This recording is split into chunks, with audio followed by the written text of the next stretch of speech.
नमस्कार मित्रों, मैं हूं आपकी दोस्त रुचि और स्वागत करती हूं अपने YouTube चैनल कहानी अड्डा में, जहां मैं आज आपके लिए लेकर आई हूं सुदर्शन जी की बहुत ही सुंदर कहानी।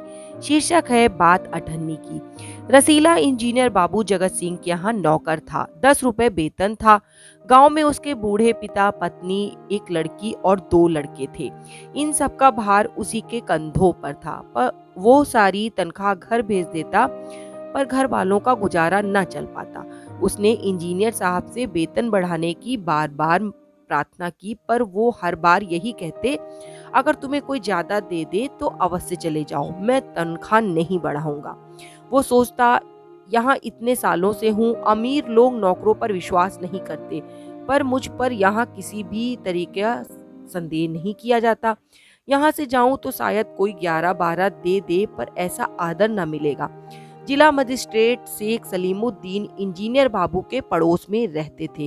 उनके चौकीदार मियां रमजान और रसीला में बहुत मैत्री थी।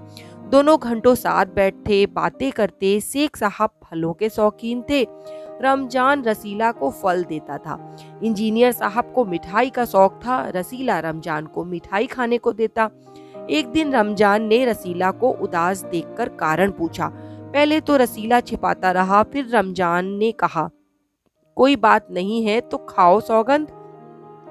रसीला ने रमजान का हट देखा तो आंखें भर आईं। बोला, घर से खत आया है, बच्चे बीमार हैं और रुपया नहीं, तो मालिक से पेशगी मांग लो। रमजान ने कहा, कहते हैं एक भी पैसा नहीं दूंगा। रसीला ने उत्तर दिया। रमजान ने ठंडी सांस भरी। उसने रसीला को ठहरने का संकेत दिया और अपनी कोठरी में चला गया। थोड़ी देर बाद उसने कुछ रुपए रसीला के हथेली पर रख दिए। रसीला के मुख से एक शब्द भी नहीं निकला। सोचने लगा, बाबू साहब की मैंने इतनी सेवा की, पर दुख के समय उन्होंने साथ न दिया। रमजान को देखो, गरीब है, परंतु आदमी नहीं देवता है, ईश्वर उसका भला करे। रसीला के बच्चे स्वस्थ हो गए। उसने रमजान का ऋण भी चुका दिया।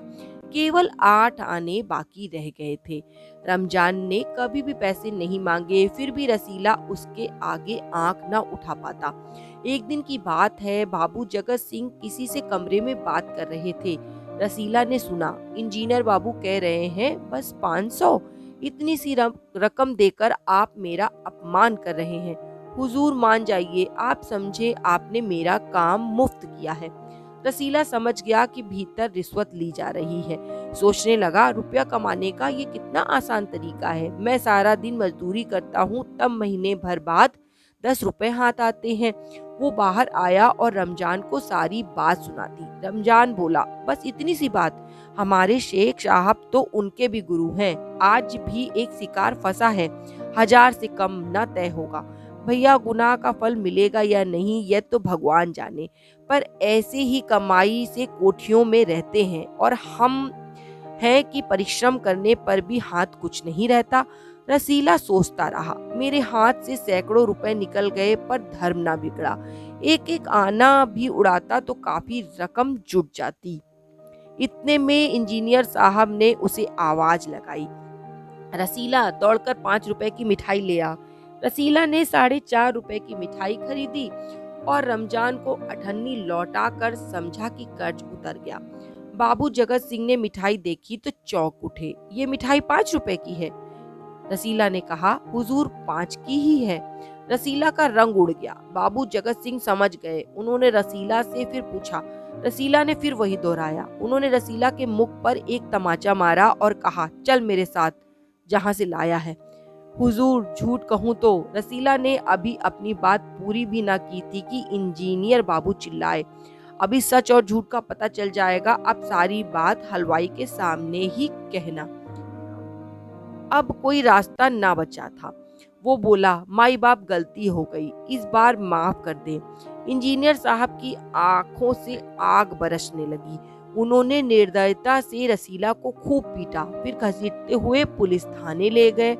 सिपाही के हाथ में 5 का नोट रखते हुए बोले, मनवा लेना, लातों के भूत बातों से नहीं मानते। दूसरे दिन मुकदमा शेख सलीमुद्दीन की कचहरी में पेश हुआ। रसीला ने तुरंत ही अपना अपराध स्वीकार कर लिया।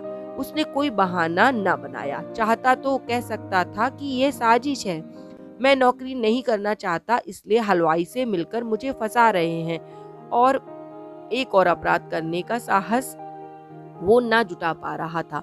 उसकी आंखें खुल गई थी, हाथ जोड़कर बोला, हुजूर मेरा पहला अपराध है, इस बार माफ कर दीजिए, फिर गलती ना होगी। शेख साहब न्यायप्रिय आदमी थे। उन्होंने रसीला को 6 महीने की सजा सुना दी और रुमाल से मुंह पोंछा। ये वही रुमाल था जिसमें एक दिन पहले किसी ने 1000 रुपए बांध कर दिए थे। फैसला सुनकर रमजान की आंखों में खून उतर आया। सोचने लगा, यह दुनिया न्याय नगरी नहीं, अंधेर नगरी है। चोरी चोरी पकड़ी गई तो अपराध हो गया। असली अपराधी बड़ी बड़ी कोठियों में बैठकर दोनों हाथों से धन बटोर रहे हैं, उन्हें कोई नहीं पकड़ता। रमजान घर पहुंचा। एक दासी ने पूछा, रसीला का क्या हुआ? 6 महीने की कैद। अच्छा हुआ, वो इसी लायक था। रमजान ने गुस्से में कहा, ये इंसाफ नहीं, अंधेर है। सिर्फ एक अठन्नी की ही तो बात थी।